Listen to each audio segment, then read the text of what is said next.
သာလူသံလူသံလူပါခင်ဗျာယ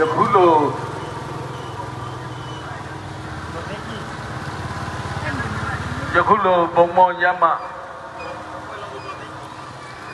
ဝဲလုံးသူတော်သိန်းကြီးအားရည်ဆို၍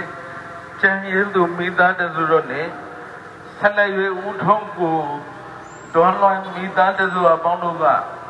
ရှင်ပင်ခယူမယာနိဗ္ဗာန်ဆောင်ပွက်တို့နဝကမ္မငွေပရိသပင်တို့ဖြင့်ဆက်လက်၍ဦးသန်းရွှေဒေါ်အေးမြင့်မိသားတစုအပေါင်းတို့ကသူရန်ရရသည့်မြတ်တနာတို့ကြောင့်ကုသိုလ်ရှင်မိသားစုအပေါင်းတို့မှာဘုဟဘုမတိယန္တနာအဝဝပလဲတို့နှင့်ကုသိုလ်ဒါနနသကျဲပြီးခရီးမတော့မကြရောက်၍ပြီးမြောင်းလွယ်စွာစိတ်မှမှန်တဲ့အတိုင်းနိဗ္ဗာန်ကြည်ကြီးလှမ်းတဲ့တော်မူနိုင်ကြပါစေခင်ဗျာ